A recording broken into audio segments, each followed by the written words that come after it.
আসসালামু আলাইকুম ওরহমতুল্লাহ। দুনিয়ার সব কিছুরই উত্থান এবং পতন রয়েছে। এই সম্পর্কে বুখারী শরীফের একটি বর্ণনা 2872 নম্বর হাদিসে বর্ণনা করা হয়েছে।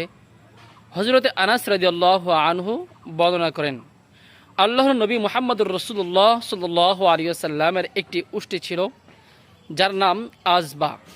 এই আজবা নামক উষ্ট্রিটি এত দ্রুতগামী ছিল যে মদিনার কোনো উটই তার আগে যেতে পারত না। কিন্তু হঠাৎ করে একদিন দেখা গেল একজন নওজোয়ানের উট আল্লাহর নবী সাল্লাল্লাহু আলাইহি ওয়াসাল্লামের আজবা নামক উটের সামনে অগ্রসর হয়ে চলে গেল। অর্থাৎ আজবা নামক উটটিকে পিছনে ফেলে আরেকটি দ্রুতগামী উট তার সামনে চলে গেল।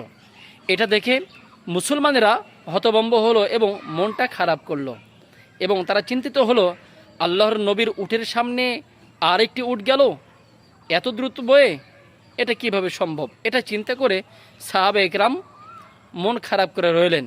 তখন আল্লাহর নবী সাল্লাল্লাহু আলাইহি ওয়াসাল্লাম বুঝতে পেরে বললেন, আল্লাহ তাআলার প্রত্যেকটা জিনিসেরই উত্থান এবং পতন রয়েছে, এটা তারই একটি অংশ। সুপ্রিয় দর্শক, এখান থেকে শিক্ষণীয় বিষয় হলো, আল্লাহর নবী সাল্লাল্লাহু আলাইহি ওয়াসাল্লামের উষ্ট্রি যত দ্রুতগামী, সবচেয়ে বেশি দ্রুতগামী ছিল, তবুও সেটা একসময় দুর্বল হয়ে পড়েছে এবং পরবর্তীতে অন্য একটি উট তার সামনে চলে গেছে। এটা উত্থান এবং পতন।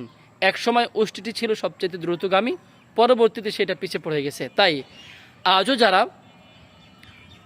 যাদের উত্থান হয়েছে আবার পতন আসবে, যাদের পতন হয়েছে তাদের আবার উত্থান হতে পারে। তাই অতিরিক্ত কোনো কিছুতেই বাড়াবাড়ি ঠিক নয়।